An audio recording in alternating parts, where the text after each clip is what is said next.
Assalamualaikum warahmatullahi wabarakatuh. Perkenalkan, nama saya Muhammad Haikal Murtadaryadi dengan NPM 2301103010052. Kali ini saya akan menjelaskan terkait kasus fraud BUMD pelayaran investigasi penyimpangan dana dan kecurangan di perusahaan milik pemerintah provinsi GSX, atau investigasi penyimpangan dana dan kecurangan di perusahaan milik pemerintah provinsi.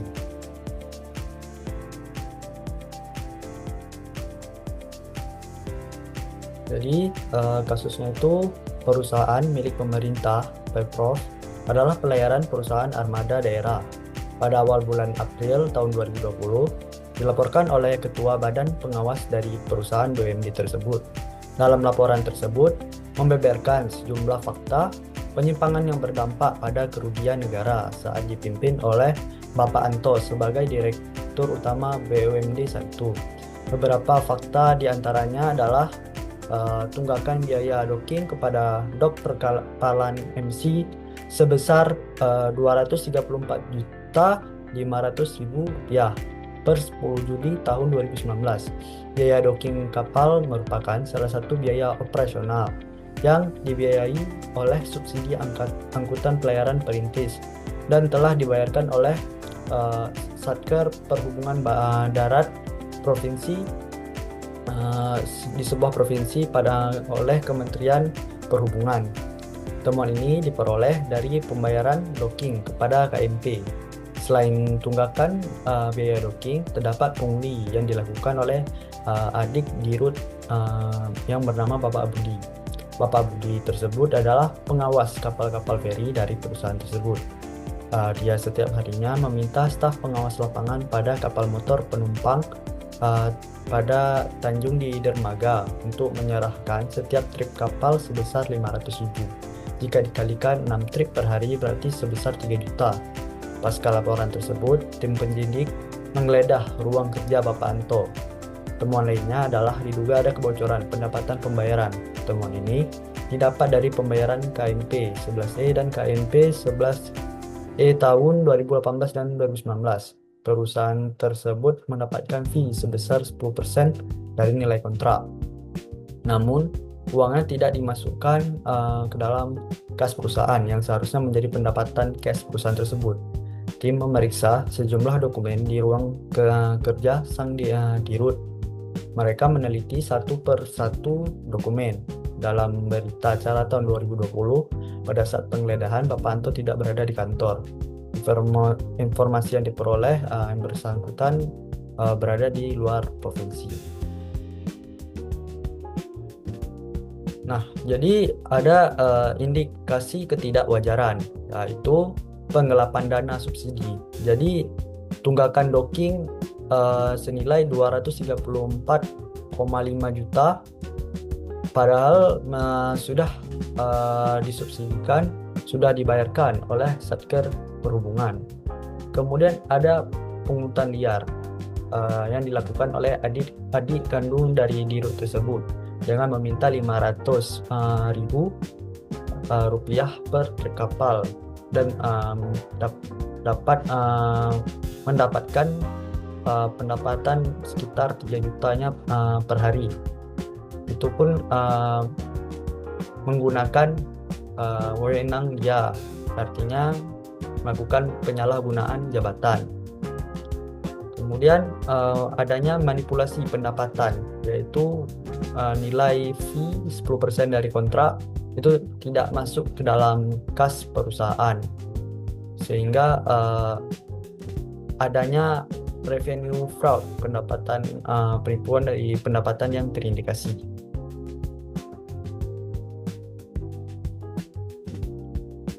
Kemudian adanya titik-titik kecurangan.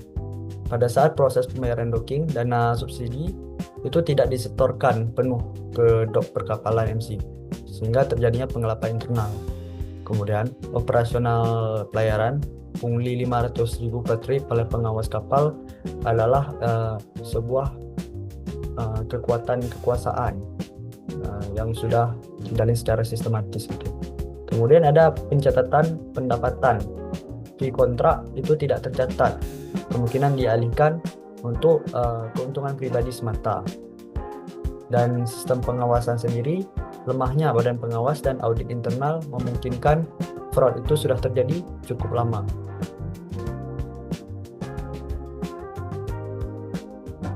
Langkah untuk pembuktian kecurangan tersendiri, tersendiri itu adalah seperti pengumpulan bukti awal. Jadi periksa laporan keuangan, kontrak, bukti pembayaran, dan rekening kas, konfirmasi ke dokter perkapalan dan satker perhubungan.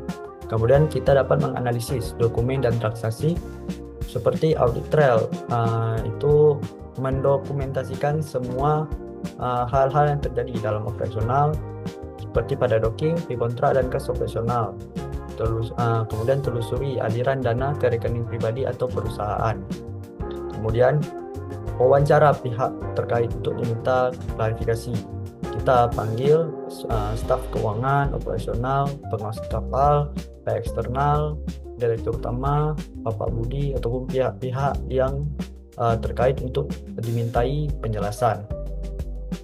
Kemudian diperlukan lakukan pemeriksaan forensik. Pemeriksaan forensik, audit dokumen dan email digital. Kemudian diperlukannya penelusuran jejak aliran dana melalui rekening bank dengan detail lengkap, ataupun ada aliran dana lain selain bank harus dicek juga.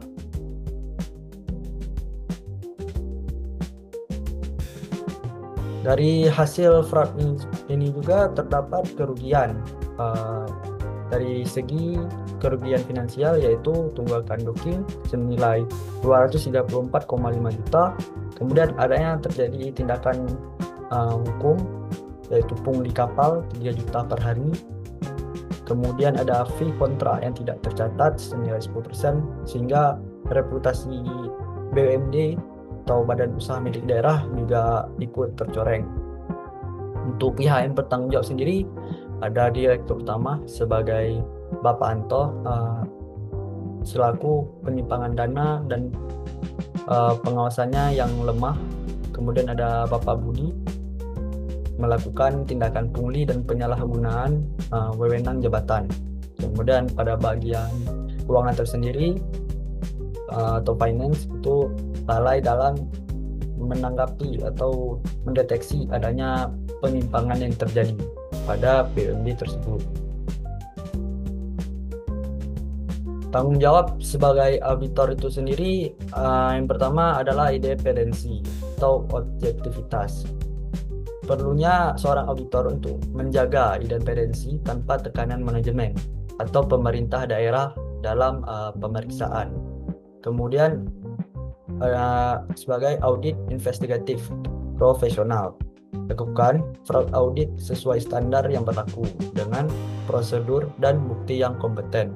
Kemudian ada laporan komprehensif, jelaskan jenis fraud, pelaku, modus, dampak finansial, dan rekomendasi setelah hal tersebut terjadi. Kemudian adanya pelaporan transparan dengan melaporkan ke badan pengawas dan pemprov sesuai peraturan tanpa adanya kompromi integritas. Teori yang relevan dengan kasus yang terjadi pada BUMD tersebut antara lain seperti fraud triangle theory atau teori segitiga. Jadi yang pertama itu ada opportunity atau kesempatan. Kesempatan ini sendiri, jabatan tinggi direktur itu lemahnya pengendalian internal dan pengawasan BUMD yang tidak efektif itu dapat membuka peluang. Kemudian ada rasional pressure, tekanan. Jadi pressure, tekanan itu kebutuhan finansial pribadi, target bisnis, atau tekanan keluarga mendorong pelaku mencari sumber dana alternatif untuk memenuhi keinginan ataupun hasrat dari yang melakukan fraud ini. Kemudian ada rasionalitas, yaitu pelaku merasa perbuatan wajar atau hanya meminjam sementara dana subsidi tidak akan segera terdeteksi.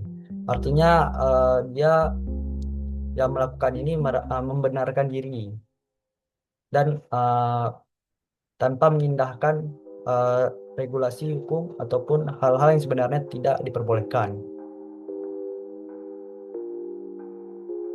Kemudian ada agensi teori dan internal control. Jadi untuk agensi teori itu adalah menjelaskan hubungan kontraktual antara pemilik perusahaan, prinsipal, dan manajemen agen yang ditunjuk untuk mengelola perusahaan demi kepentingan pemilik.